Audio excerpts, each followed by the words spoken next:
తెలంగాణ రాష్ట్రం వచ్చిన తర్వాత ఉద్యోగాలు ఇస్తామని చెప్పేసి రాజకీయ నిరుద్యోగులంతా ఉద్యమం చేసినట్టు నటించి అధికారంలోకి వచ్చారు. అధికారంలోకి వచ్చిన తర్వాత అందరూ మంత్రి పదవులు తీసుకున్నారు.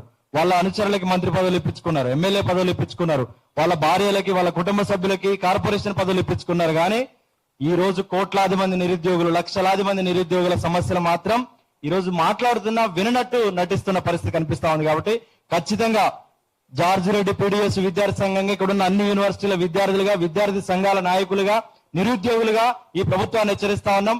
మీరు నోటిఫికేషన్లు ఇచ్చుకొని ఎట్లయితే ఎమ్మెల్యే పదవులు, మంత్రి పదవులు భర్తీ చేసుకుంటా ఉన్నారో, మీరు ఎట్లయితే పదవుల కోసం ఢిల్లీ పోయి లాబింగ్ చేసుకుంటా ఉన్నారో, నిరుద్యోగులు అడుగుతున్నటువంటి డిమాండ్లు ఏవైతున్నాయో వీటిని తక్షణమే నెరవేర్చకపోతే మాత్రం తెలంగాణలో మీ ఇంటి ముందుకు వచ్చి, మీ మంత్రుల కార్యాలయం ముందుకు వచ్చి, మీ అడుగడుగున మీ అసెంబ్లీలోకి వచ్చి తెలంగాణ నిరుద్యోగ లోకం అడ్డుకుంటుందనే విషయాన్ని ఈ సందర్భంగా నేను గుర్తు చేస్తా ఉన్నా.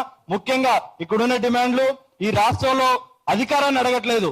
ఈ రాష్ట్రం కోసం కష్టపడ్డ యువతలుగా, చదువుకున్న విజ్ఞానవంతులుగా, ఈ రాష్ట్రాన్ని అభివృద్ధి చేసే విద్యార్థులుగా ఈ రాష్ట్ర బాగు కోసం ఉద్యోగాలు భర్తీ చేయండి అని అడుగుతా ఉన్నాం. కానీ మీరు ఇవి గొంతెమ కొరకులాగా భావిస్తున్నారు. ఇదే వైఖరి కొనసాగిస్తే మాత్రం మీకు తెలంగాణలో పుట్టగదులు ఉండే విషయాన్ని మరొకసారి నేను గుర్తు చేస్తా ఉన్నా. అదేవిధంగా కాంట్రాక్ట్ జూనియర్ లెక్చరర్స్ 2023కు సంబంధించి, అట్లాగే డిగ్రీ లెక్చరర్స్, అట్లాగే పాలిటెక్నిక్ లెక్చరర్స్ వీళ్ళందరినీ అక్రమ పద్ధతుల్లో తప్పుడు ధృవీకరణ పత్రాలతో, ఫేక్ సర్టిఫికెట్స్ తో రెగ్యులరైజ్ చేశారు. వారిలో మొన్న 35 మంది ఫేక్ సర్టిఫికెట్స్ ద్వారా బయటపడ్డారనే విషయాన్ని ఇంటర్మీడియట్ బోర్డు కూడా ధృవీకరించింది.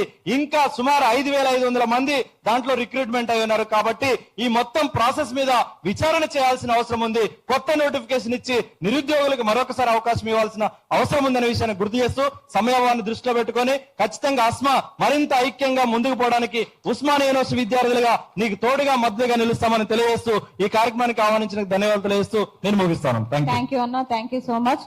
పాలమూరు యూనివర్సిటీ నుంచి